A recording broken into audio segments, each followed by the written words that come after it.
Alors bonjour, ce matin nous allons parler d'intelligence artificielle et d'éthique très important dans ce débat sur l'avenir de l'humanité et de la civilisation. Et on rejoint en direct de la France Jean-Gabriel Ganachia, professeur à l'Université de la Sorbonne, qui va nous entretenir pour les 20 prochaines minutes. Bonjour monsieur. Bonjour, vous m'entendez? Absolument, on vous écoute monsieur. Voilà. Combien de temps ça va durer? 20 minutes? Une vingtaine de minutes et on prend les questions par la suite. D'accord. Alors, je vais, pour essayer d'introduire à ces questions d'éthique de l'intelligence artificielle, commencer par essayer de rappeler très rapidement les différentes définitions de l'intelligence artificielle, puis nous verrons ce qu'est l'éthique, et puis pourquoi il y a un problème et quelles sont les questions éthiques qui se posent et les difficultés de l'éthique pour nous. En préalable, donc, rappelons que l'intelligence artificielle, c'est une discipline scientifique, mais il y a des confusions qui se font jour entre différents aspects. Et je crois qu'il faut, en préalable, arriver à les dissocier. Le premier, c'est ce que j'appelle le plan scientifique. Comme beaucoup de gens le savent, ce terme est apparu en 1956. Ce sont des jeunes scientifiques américains, des mathématiciens, John McCarthy et Marvin Minsky, qui avaient 28 ans, qui s'étaient associés à deux scientifiques plus confirmés, qui étaient Nathaniel Rochester, qui était le directeur scientifique de la société IBM, et puis le très grand, le très fameux Claude Shannon, le père de la théorie de l'information. Et ils se sont dit à cette époque qu'il fallait essayer d'utiliser ces objets nouveaux qu'étaient les ordinateurs pour mieux comprendre l'intelligence. C'est ce qui a donné naissance à l'intelligence artificielle.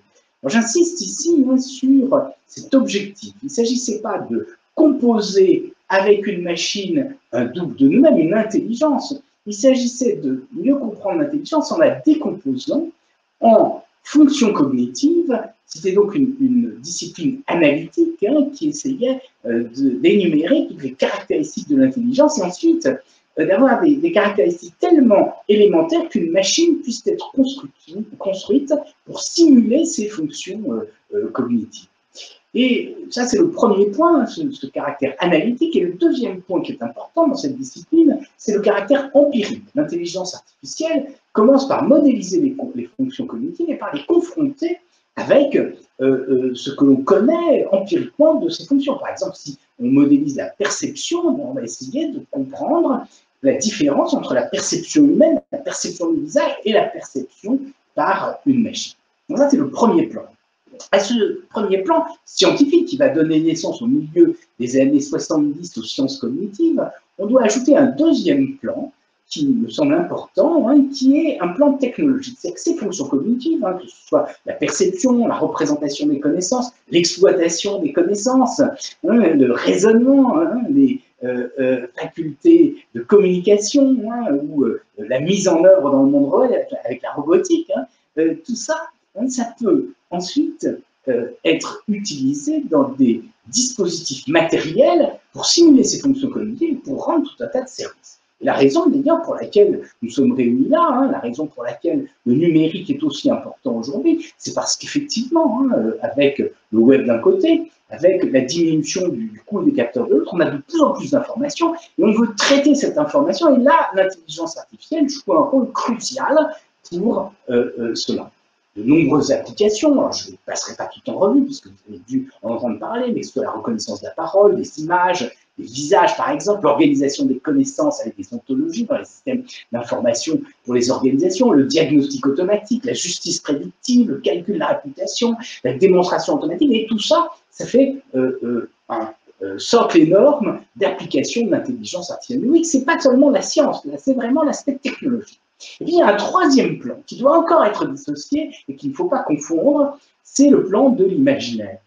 Ça veut dire quoi? Ça veut dire que si on prend dans le grand public l'intelligence artificielle au sens où je l'ai évoqué tout à l'heure, c'est-à-dire cette discipline scientifique, mais si on la prend non pas comme discipline scientifique, mais dans son sens littéral, intelligence artificielle, ça veut dire intelligence recréé par les moyens artificiels, comme un lac artificiel, c'est un faux lac fait avec des moyens humains. Ça laisse entendre qu'on est capable d'avoir une machine qui serait un double de nous-mêmes, voire qui serait capable de nous dépasser. Et là, on rejoint des inquiétudes très anciennes qui sont inscrites dans le cœur de l'homme, hein, que ce soit le mythe de Pygmalion, hein, on se souvient, ce sculpteur hein, qui fabrique Galatée, cette statue dont il tombe amoureux, ou le mythe de l'apprenti sorcier de Goethe, hein, ce jeune homme hein, qui connaît la formule magique pour animer les balais, pour leur faire plein de choses, puis ensuite il est débordé par cela, ou encore le golem de Prague, hein, attribué à un rabbin appelé Rabilov.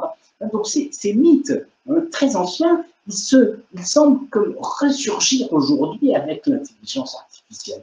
Si on parle d'hyperintelligence avec Neil Bostrom, de singularité technologique avec Ray Kurzweil, hein, ou même si hein, on pense à Noah Yuval Harari qui nous parle de cet âge dit dataïste, hein, où par les données, on va fabriquer des machines qui seront plus savantes que nous, à qui on confiera plus de responsabilités, on voit bien sûr que tout d'un coup, il y a une espèce de renversement. Et j'insiste sur le fait que ça, c'est plus de l'ordre de l'imaginaire, c'est pas la réalité. La réalité, c'est vraiment le deuxième point que j'ai évoqué, cette réalité technologique. Alors je parle maintenant au deuxième mot. Hein, pour définir l'intelligence artificielle, c'était relativement facile, parce que même si c'est une discipline extrêmement large, comme je l'ai évoqué, c'est quand même récent, hein, on maîtrise assez bien. Mais le deuxième point, c'est plus délicat, c'est l'éthique.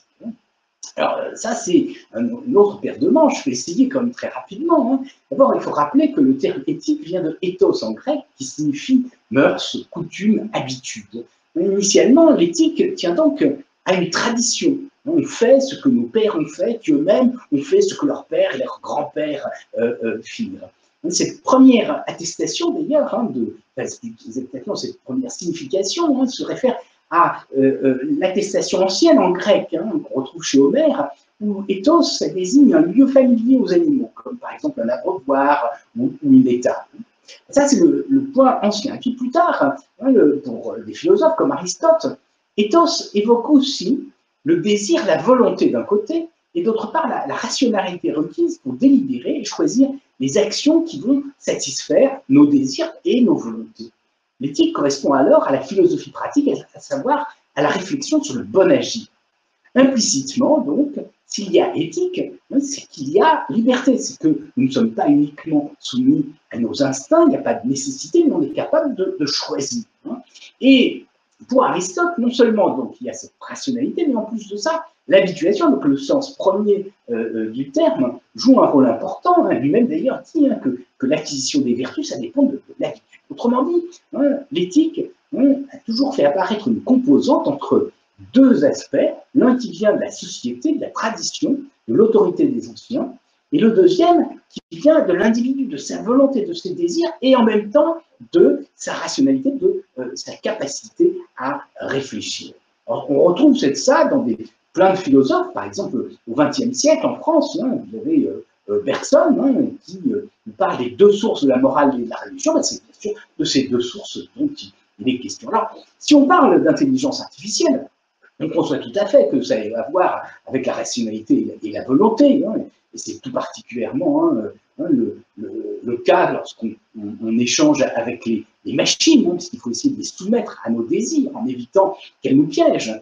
Mais en revanche, a priori, bien sûr, on imagine mal hein, que l'éthique du numérique repose sur les traditions, parce que rien aujourd'hui n'est plus comme avant. Hein, et la sagesse de nos ancêtres nous paraît désormais bien inutile pour régler les problèmes du monde futur. Pourtant, je crois que cette seconde signification, hein, la signification première, hein, et que je mets après, hein, n'est pas à négliger. Hein. On sait l'importance des facteurs culturels dans l'appropriation des technologies.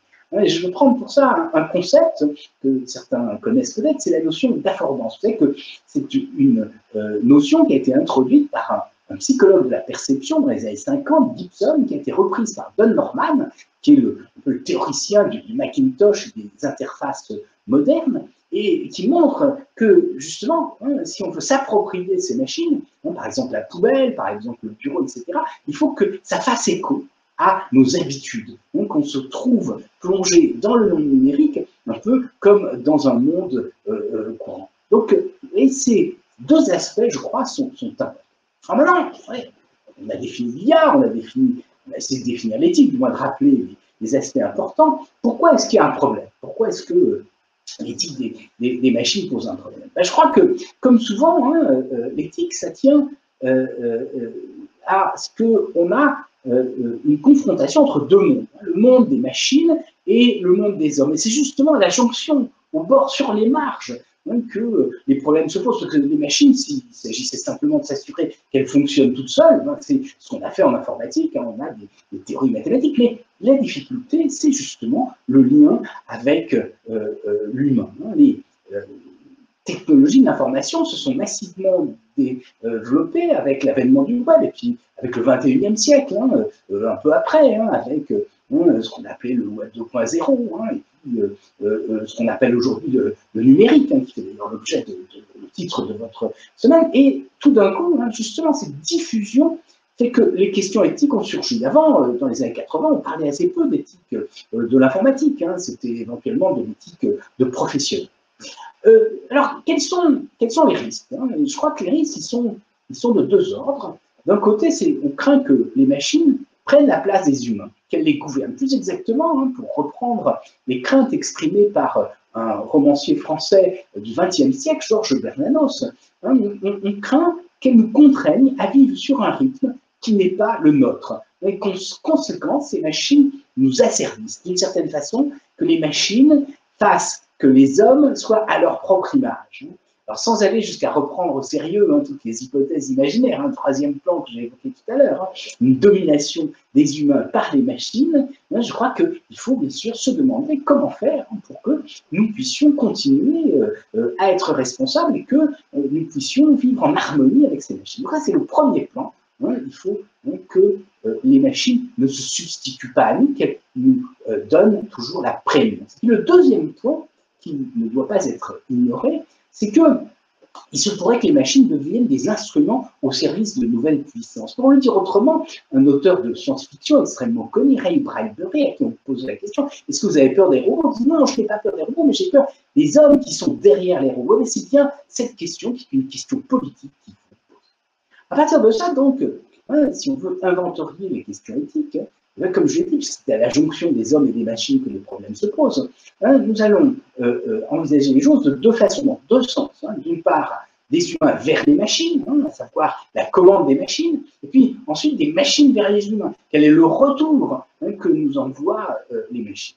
Alors, des humains vers les machines, il y a plusieurs types de commandes. Il y a des commandes dont on pourrait dire qu'elles sont volontaires, par exemple une commande par la parole ou par le geste. Et à ce moment-là, il faut qu'il y ait des études scientifiques pour s'assurer que l'interprétation que fait la machine de notre parole ou de notre geste correspond bien à ce que l'on a fait.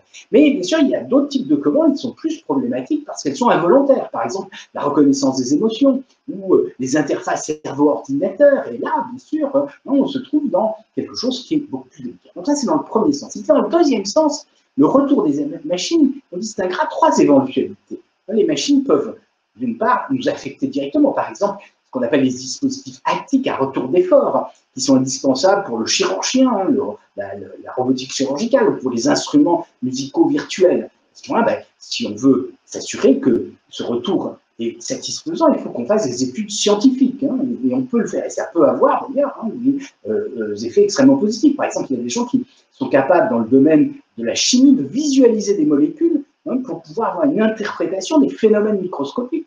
Donc ça affecte l'opérateur, et c'est quelque chose qui est extrêmement positif. En revanche, il y a une deuxième chose, c'est que ça peut porter sur le monde extérieur. C'est que la commande va, par exemple, lancer un robot ou une voiture autonome. Et à ce moment-là, il faut s'assurer que l'opérateur humain est toujours responsable de ce qui va se produire, que ses décisions sont toujours prises en compte.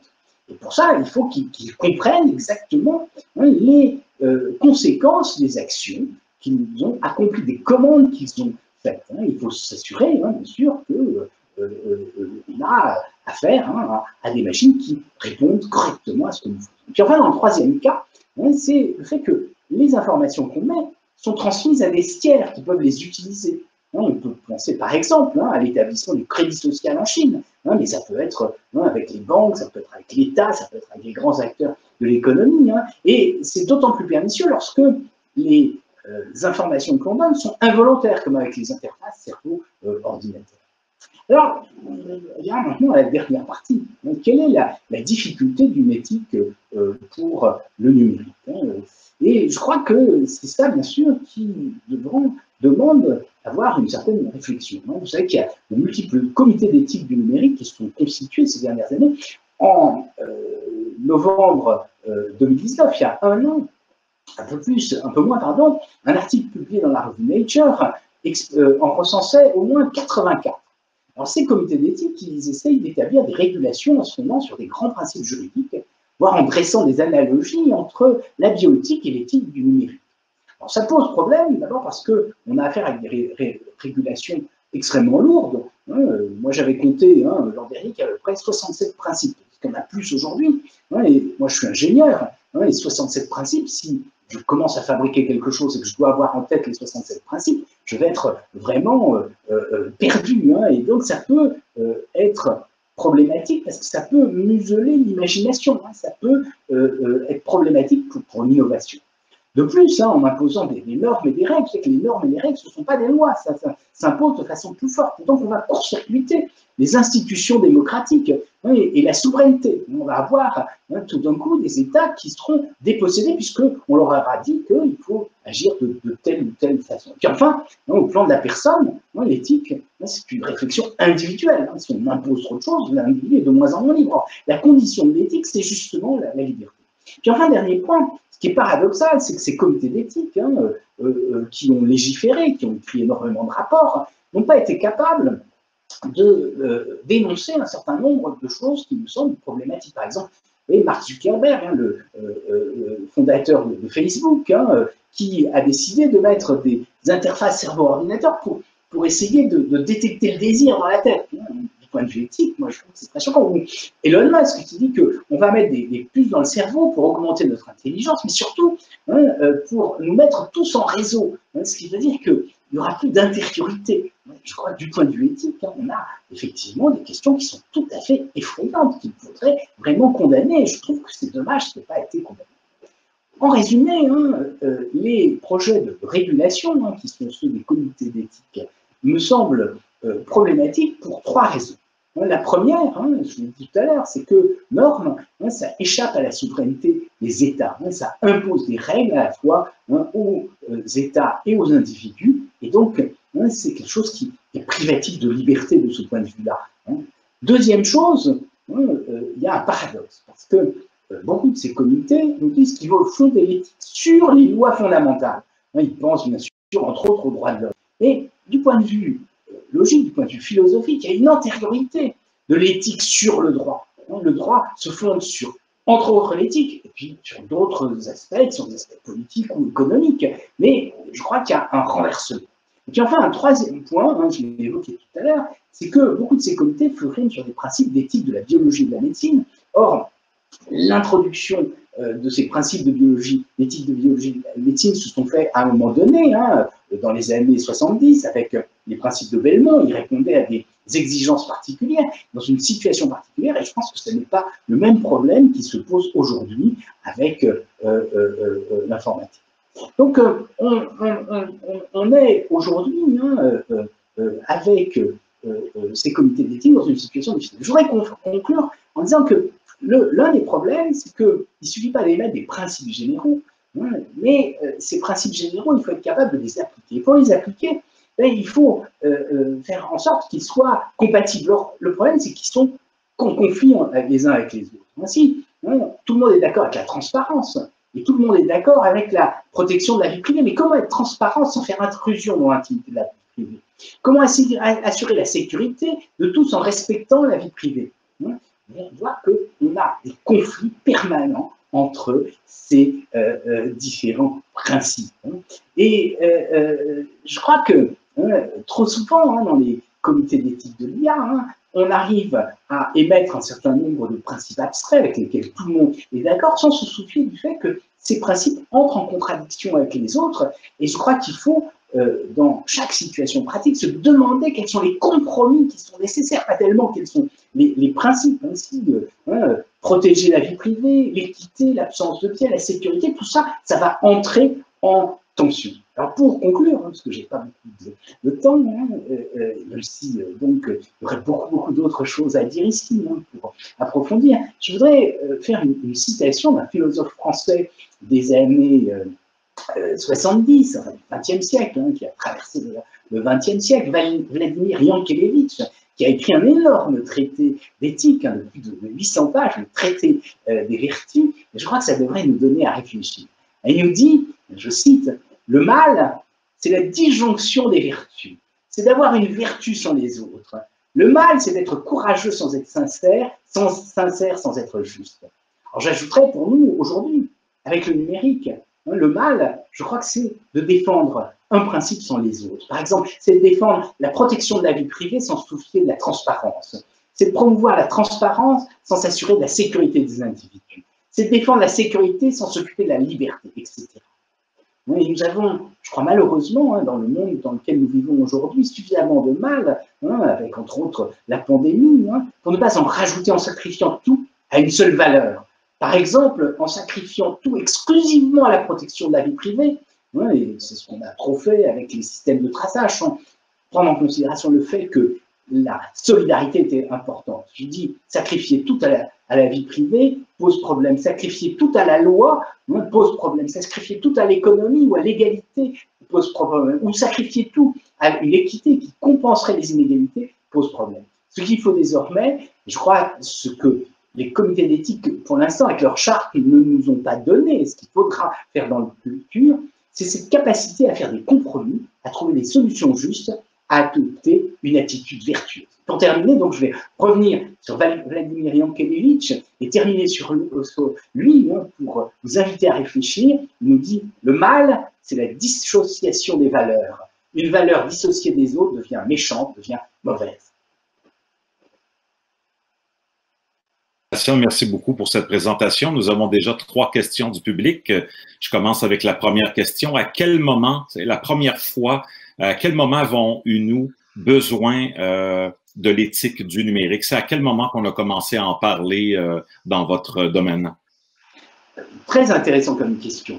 Vous savez que l'un des pionniers de l'information, Norbert Wiener, a écrit en 1964 un ouvrage qu'il intitule God and Golem Incorporated et qui, justement, aborde ces questions-là. C'est-à-dire qu'il a une intuition extraordinaire, comme souvent les pionniers. Il sent que l'information va jouer un rôle majeur. Mais après, c'est vrai que ça s'oublie parce que dans la vie de tous les jours, on n'y faisait pas attention. Et moi-même, quand j'ai été jeune chercheur en intelligence artificielle, je ne pensais pas que les outils que nous faisions auraient des conséquences éthiques. Je crois que l'éthique commence à prendre une part importante à partir du moment où l'informatique se diffuse dans toute la société. Et ça a été particulièrement important à partir du web.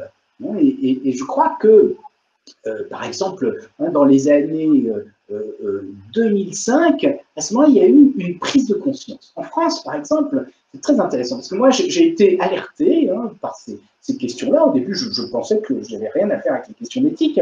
On m'a demandé à parler d'éthique. Et puis, ensuite, j'ai vu que c'était important, j'en ai parlé à d'autres gens, et on m'a invité à participer à un rapport sur l'éthique du numérique dans le cadre du comité d'éthique du CNRS. À l'époque, je n'étais pas dans ce comité d'éthique du numérique. Et quand on a restitué notre rapport, on s'est rendu compte que l'INRIA avait commandité un rapport équivalent au même moment à 3 personnes. Donc, il y avait une sensibilité, et je crois qu'il y a une façon de marquer ça, c'est le terme de numérique. Vous savez que le printemps numérique, la notion de numérique va vraiment intervenir, à mon sens, au moment où on va avoir cette popularisation, c'est au moment où toutes les relations interhumaines sont médiatisées par le truchement de flux d'informations. J'ai une deuxième question pour vous qui nous vient d'un auditeur ici à Montréal. Comment agir avec les pays qui ne se soucient pas de l'éthique du numérique? Alors ça, c'est bien sûr une très grande question. Alors d'abord, première chose, l'éthique, ça commence par nous concerner, nous. C'est notre environnement. Et donc, il faut d'abord dans chaque pays, avoir un soin de ses propres règles d'éthique. Et les règles d'éthique, je l'ai dit tout à l'heure, elles sont liées aux usages et il n'est pas certain qu'elles soient toujours universelles. Et je crois qu'il y a deux types de règles. Il y a des commandements qui sont effectivement universels, les 10 commandements, si on peut s'exprimer ainsi, mais il y a aussi des commandements qui sont moins universels. Puis après, bien sûr, il y a certainement des mesures à prendre. C'est-à-dire qu'on peut avoir des formes de criminalité qui utilisent le numérique. Et pour ça, je crois qu'il faut qu'il y ait, comme d'habitude, des formes de défense. C'est-à-dire que ça devient des problèmes politiques. Et à ce moment-là, on est au-delà de l'éthique. Je crois qu'on est vraiment sur la question de la protection des individus en tant que tels. Je crois qu'on est, avec le numérique, dans un cas de figure qui est un peu différent de ce qui se passe avec l'environnement. Vous voyez, où là, vous avez une notion qui a été introduite par le philosophe Franz Jonas, avec le principe responsabilité. Il dit qu'effectivement, on a une responsabilité non seulement pour nous, mais pour les générations à venir. Je pense qu'avec le numérique, on a d'abord une responsabilité pour nous et pour le monde qui nous environne. Donc je crois qu'on est quand même dans un contexte différent. Une troisième question qui nous vient d'une participante. Comment s'assurer que les principes d'éthique vont être respectés? Alors, bien sûr, c'est, comme j'ai dit tout à l'heure, d'autant plus délicat que ces principes d'éthique sont en conflit les uns avec les autres. Et donc, on ne peut pas, etc. Et d'ailleurs, il ne faut pas d'ailleurs toujours les respecter. Je sais qu'il y a un vieux débat dans la philosophie. Si, par exemple, vous cachez quelqu'un chez vous et qu'il y a des criminels qui viennent et qui vous demandent où est cette personne, est-ce que vous devez le dire? Alors, si vous dites oui, j'ai un principe qui est de ne jamais mentir, vous allez donner son nom et donc vous allez conduire à un meurtre. Donc, dans ce cas-là, il faut passer outre à certains principes. Donc, le terme principe, justement, je pense, est délicat. En réalité, quand on regarde l'éthique, l'histoire de l'éthique, je dis, ça commence par les habitudes, les traditions, ce qu'on appelle les éthiques de préceptes. On vous dit, il faut faire comme ceci, de telle façon. Après, il y a des éthiques qui viennent une espèce de métaphysique. C'est pour ça qu'il y a la révélation. C'est-à-dire que tout d'un coup, aussi, ces préceptes nous sont donnés à un moment donné dans l'histoire. Et puis ensuite, à partir de l'âge moderne, on va introduire des éthiques de principe. On va avoir des éthiques qui vont se fonder soit sur des règles, sur des lois, ce sont des éthiques déontiques. Et à ce moment, on peut se demander, mais d'où viennent ces lois? C'est toute la tradition ancienne qui nous dit, oui, ça vient du fait que chacun peut choisir sa loi, mais il y a des conditions sur ces lois, il y a des méta-conditions sur les lois. Ou alors, au contraire, il y a d'autres principes qui sont des éthiques de principe qui reposent sur l'utilitarisme. Oui, mais ça regarde l'individu, l'éthique, c'est pas la loi. C'est pour ça que on doit vraiment distinguer ces aspects-là. Donc, je crois qu'il faut bien dissocier. Il y a ce qui relève de la loi et puis ce qui relève de l'éthique. En même temps, tout ça, ça relève d'une éducation. Et je crois que je l'ai évoqué tout à l'heure, Aristote dit l'éthique, c'est lié à l'habituation. Je pense qu'il faut que justement on prenne conscience des difficultés, qu'on prenne conscience des dangers, qu'on prenne conscience des conséquences que peuvent avoir nos habitudes, et en particulier sur, par exemple, la protection de la vie privée, se rendre compte de l'impact que peuvent avoir certains grands acteurs de l'Internet, et aussi des protections qu'il faut avoir l'habitude de prendre, de cryptage, etc. Donc voilà un peu l'attitude à avoir, mais je crois qu'elle n'est pas simplement, on ne peut pas simplement demander aux gens de respecter les principes, parce que justement, il y a une antinomie entre la notion de principe, d'une certaine façon, et la notion d'éthique. J'ai une question en anglais pour vous d'un des participants à la conférence. Should the driving forces behind our ethical considerations with technology be codified by legislation as continue to develop more fluid systems? Would you like me to answer in English or in French? In English, please, for the... Okay, so, as I tried to say, I think that there is some anteriority of ethics and legislation is posterior to ethics. So the first thing is what are the general possibility to be ethical. It doesn't mean that you have ethical principle. It means that you need to be free, you need to choose, you have some basic elements which are very important. And then the legislation need to take into account all these kind of things, and it has also to consider other aspects, which are economical aspects, which are political aspects, and so this is the difficulties. So we cannot say that politics or legislation just codify ethics, because you need to be free to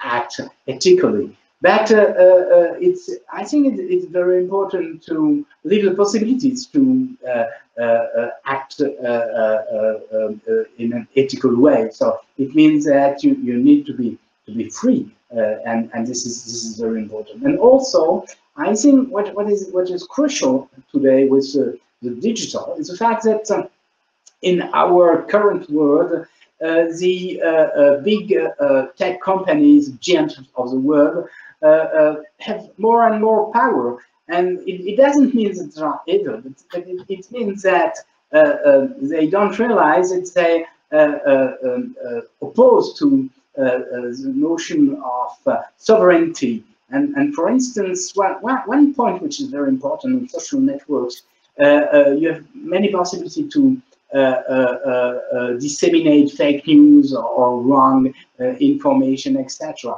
And the problem is how to restrict this kind of thing. This is a question of censorship.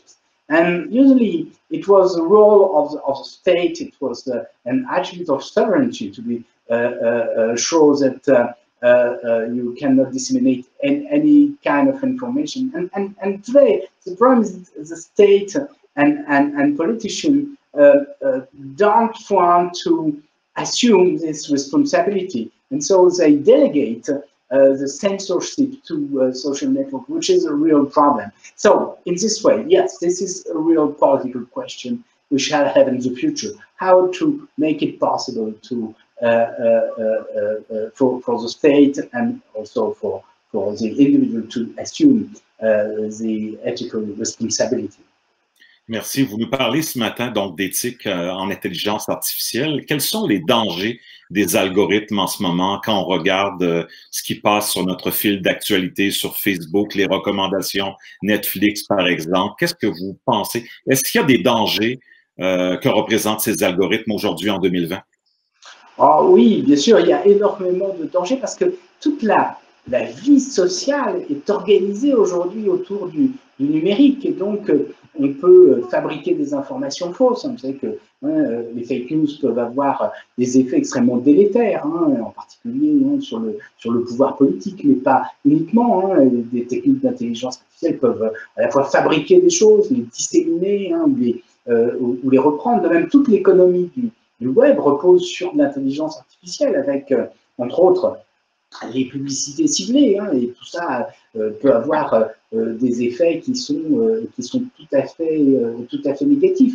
Et puis bon, bien sûr, après, on pourrait multiplier les effets négatifs de l'intelligence artificielle. J'ai évoqué tout à l'heure l'utilisation qui peut en être faite dans certaines interfaces, des interfaces cerveau-ordinateur, qui pourraient être très problématiques. Mais toute la difficulté, vous voyez, c'est que c'est comme l'intelligence artificielle, la langue des hommes. Vous savez, on disait c'était la meilleure et la pire des choses. Là, il en va un peu de même de l'intelligence artificielle, parce que ça va nous faire des progrès extraordinaires dans beaucoup de domaines. La science est en train de se transformer avec l'intelligence artificielle. On a beaucoup de possibilités qui s'ouvrent dans la société avec l'intelligence artificielle, et en même temps, bien sûr, on peut utiliser toutes ces techniques. Et ces techniques, elles peuvent être appropriées par des gens qui peuvent les utiliser de façon négative. Et comme, bien sûr, ça démultiplie les capacités de pouvoir, c'est d'autant plus dangereux que, justement, c'est à la fois bon et dangereux. Et justement, je crois que c'est bien ce qui rend l'éthique importante, parce qu'il faut s'assurer que cette intelligence artificielle, donc, que nous développons depuis 65 ans, et qui a de plus en plus d'impact sur nos vies de tous les jours, qu'elle puisse être utilisée pour le meilleur, et qu'on évite effectivement tous ces aspects très négatifs. On a vu, par exemple, je l'ai évoqué incidemment dans mon exposé, le crédit social en Chine. On dit que c'est quelque chose de terrifiant. C'est-à-dire qu'on va utiliser la reconnaissance faciale, la reconnaissance de posture, pour savoir ce que vous faites à chaque instant, avec qui vous avez été, avec qui vous avez pris un café. C'est extrêmement problématique. À mon sens, c'est très mauvais pour les libertés. Oui, la liberté de réunion ou la liberté d'aller et de venir. Mais en même temps, la reconnaissance faciale, ça peut avoir aussi beaucoup d'autres applications positives. Et c'est, je crois, toute la difficulté, c'est qu'on ne peut pas jeter l'anathème sur une technologie en particulier, on ne peut pas condamner une application, mais il faut regarder de façon très précise dans chaque contexte exactement quelles sont les conséquences et quelles sont les conditions d'utilisation de cette technologie. Je vais prendre un exemple précis pour qu'on comprenne bien. Vous avez vu que ces derniers temps, dans les différents pays développés, on a voulu utiliser les applications de traçage pour essayer de suivre les gens qui étaient en contact avec des gens qui étaient contaminés par la Covid. Et je crois que ce type d'application peut être très positif, comme il peut être très négatif. Et pour ça, il y a des conditions qui sont les conditions qui font que ce type d'application ne sera pas privatif de liberté, parce que on s'assure que les informations sont cryptées, qu'elles ne pourront pas être disséminées, qu'elles ne pourront pas être utilisées par d'autres personnes. Et je crois que ce qui est important et ce qui sera difficile dans les années à venir, c'est qu'effectivement, il faudra qu'on travaille sur ces questions d'éthique, mais j'insiste sur le fait que ça ne peut pas être des comités généraux qui émettent des principes, mais ça peut être des réflexions particulières sur chaque type d'application pour se demander mais quelles sont les conséquences que ça peut avoir pour l'individu, pour la société. Je prends un autre exemple, on a des dispositifs pour les gens qui commencent à souffrir d'un Alzheimer, les bracelets, c'est formidable parce qu'on peut les laisser en liberté plus longtemps, ce qui fait que la maladie va progresser moins vite, mais bien sûr, il ne faut pas que ce soit un esclavage, il ne faut pas que ce soit une façon de les emprisonner avec ces bracelets. J'ai une question d'un autre participant. Est-ce que l'éthique du numérique n'expose pas notre illusion de morale, c'est-à-dire notre incapacité à ressentir en fonction de la réalité humaine? Ah, ça c'est une grande question parce qu'effectivement, le numérique, ça nous éloigne de la réalité matérielle, ça nous éloigne un peu les uns des autres. Mais en même temps, ça nous rapproche. Vous voyez bien que on est capable d'échanger en dépit de la pandémie, grâce au numérique. Mais c'est vrai que, il y a avec le numérique quelque chose qui est important. Il y a un terme qui est central pour l'éthique, c'est le terme communauté. Vous savez que la communauté, c'est au départ, les gens qui vivent autour de vous. Pendant longtemps, quand on se souciait de la communauté, ça veut dire qu'on avait des gens qui étaient différents. On avait des pauvres et des riches, des bien portants et des malades. Et donc, il y avait un devoir de solidarité avec les gens qui vous entouraient, qui étaient là, simplement parce que les destins faisaient qu'ils avaient vécu autour de vous.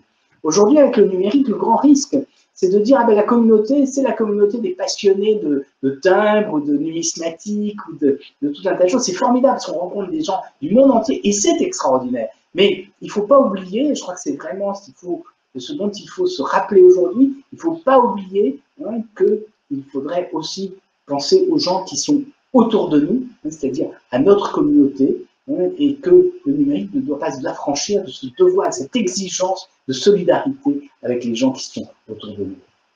Encore une question du public. Facebook vient d'adopter hier un changement politique visant à bloquer les messages déniant l'Holocauste sur son réseau.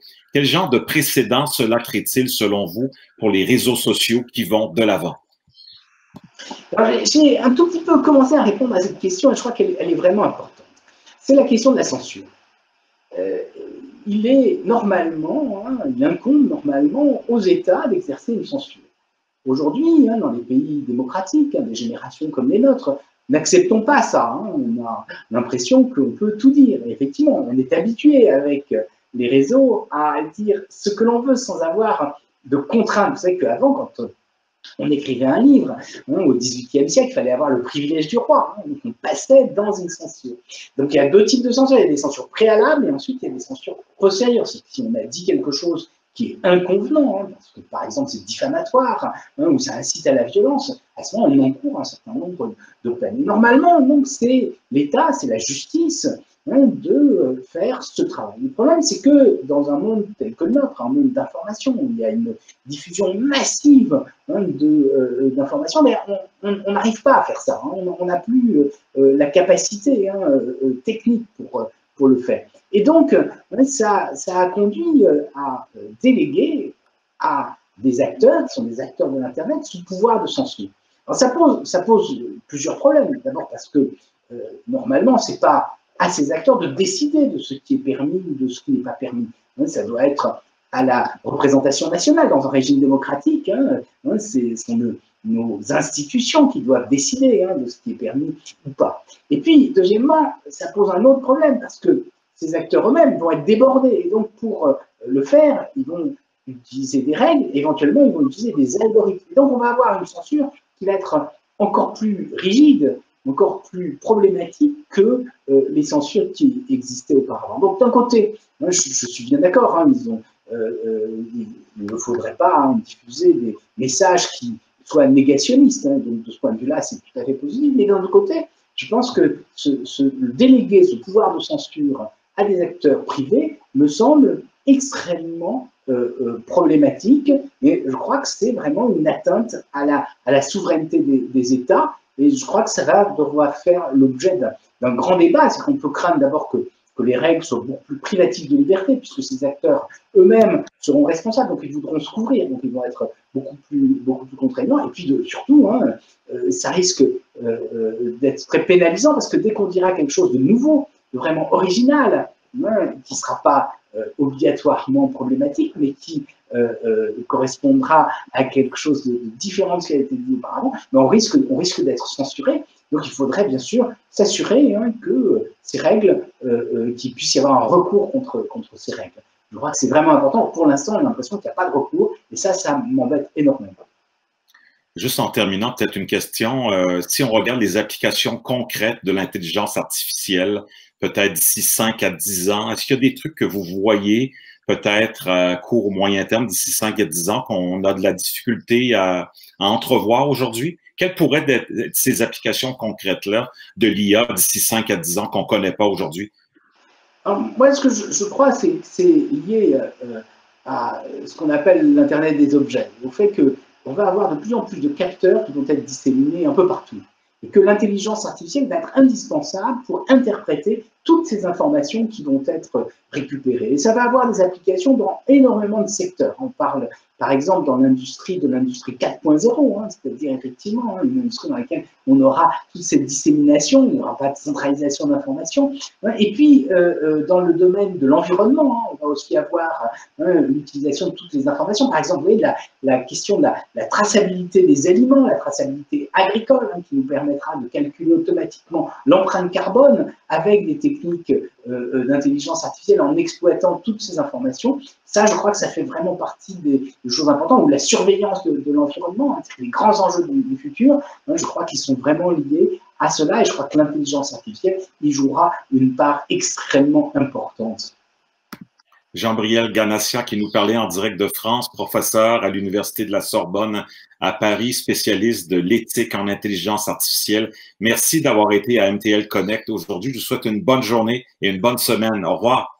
Merci beaucoup. Au revoir.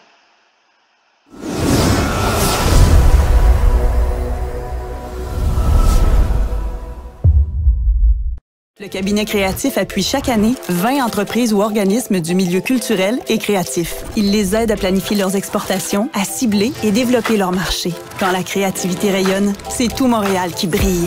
Déposez un dossier au cabinet créatif de Montréal.